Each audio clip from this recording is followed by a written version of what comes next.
Durante os trabalhos constituintes, o senador Bernardo Cabral, que era o relator da Constituição Brasileira e membro do Conselho Superior de Direito da FEComércio, que eu presido, o senador Bernardo Cabral teve uma grande preocupação na preservação da família.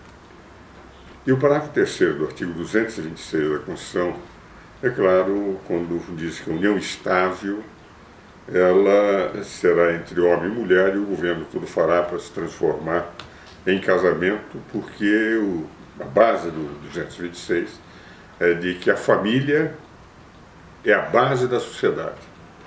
No meu entendimento, como professor de Direito Constitucional, comentei a Constituição em 15 volumes, fiz o comentário por televisão da Constituição em 242 programas na Rede Vida. Quando o Constituinte declara que toda a sociedade tem uma base e que essa base é a família, o que o Constituinte pretendeu dizer é que sem família não há sociedade, sem sociedade não há povo, sem povo não há poder, nem há Constituição. Por isso, na minha visão, o 226 é uma cláusula pétrea, é imodificável. Se pretender desfigurar a família sob a alegação de que não há impedimento, aos impedimentos, aquilo que não está na Constituição é porque o Constituinte não quis colocar, e não quis colocar exatamente para preservar uma instituição que, através da história dos povos, é o que tem dado estabilidade a qualquer Estado. Por isso, os termos do 226, a família é a base da sociedade e receberá toda a proteção do Estado. Isto é o caput do artigo. É a base da sociedade e receberá toda a proteção do Estado. Ora, um dos aspectos fundamentais da família é exatamente a monogamia, isto é, marido e mulher. Não se formam haréns nas famílias brasileiras. O Estado brasileiro não depende de haréns. Nós não estamos na história que se conta, naquela piada de um sheik que tinha um harém, que chama as suas moças e diz: eu vou deixá-los porque eu acabo de me apaixonar por um outro harém. No Brasil é homem e mulher, marido e mulher, marido e esposa. É isso que está na Constituição. A Constituição só fala em homem e mulher, não fala em mais nada. Por quê? Porque é homem e mulher que podem gerar prole.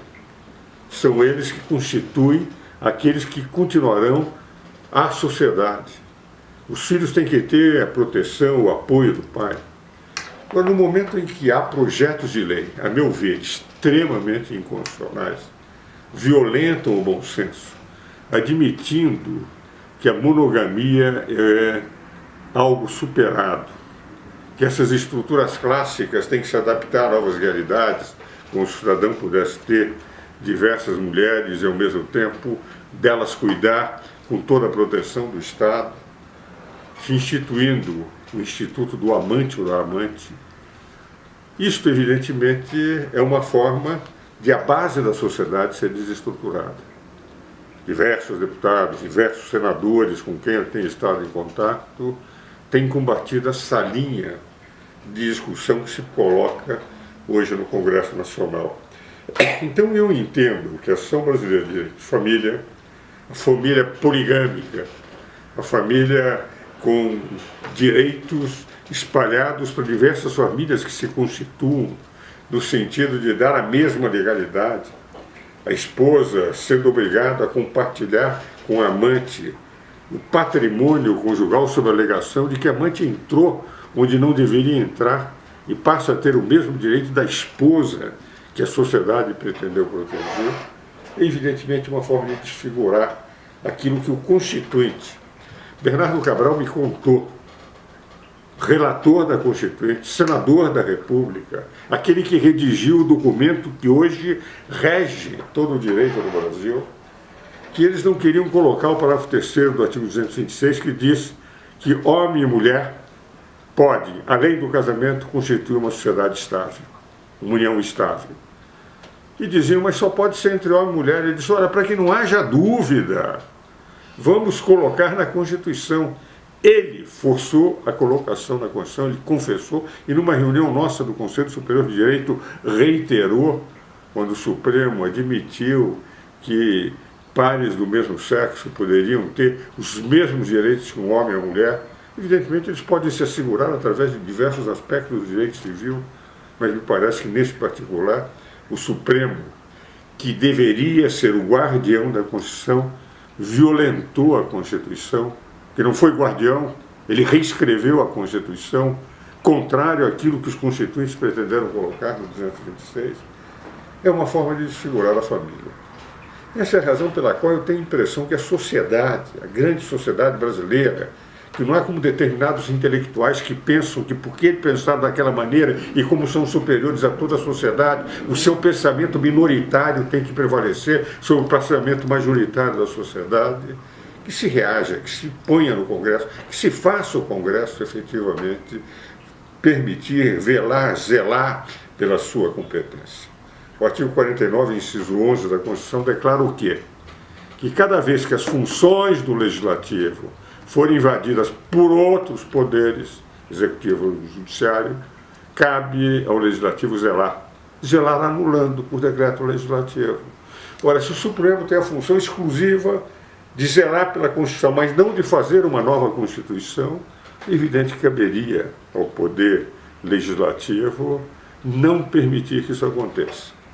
E aproveitar-se esses projetos que estão sendo discutidos no Congresso Nacional. Projetos esses da multifamília, da poligamia, da formação de abelhas e zangões, ou na formação de aquelas alcateias em que um lobo ou um leão teria diversas leoas, quase voltando a um estado animalesco, selvagem, primitivo, e não de uma civilização que cresceu com determinados valores, que são os valores que preservam ainda a sociedade, que o Congresso tenha sensibilidade. Perceba efetivamente que cabe ao Congresso preservar aquilo que, a meu ver, é uma cláusula pétrea. Não há sociedade sem família. Se o Constituinte declarou que a base da sociedade, o Estado, tudo deve fazer para preservar que sociedade? Aquilo que está nos parágrafos 1º, 2º, 3º, 4º e 5º. Homem e mulher. Todas as garantias para quem tiver outros tipos de paixões deve ser dado, podem dar através do Código Civil, mas não são família como está na Constituição. E pretender que se possa ter multifamílias, como são os projetos que estão no Congresso Nacional, é uma forma de desfigurar definitivamente e violentar a Constituição.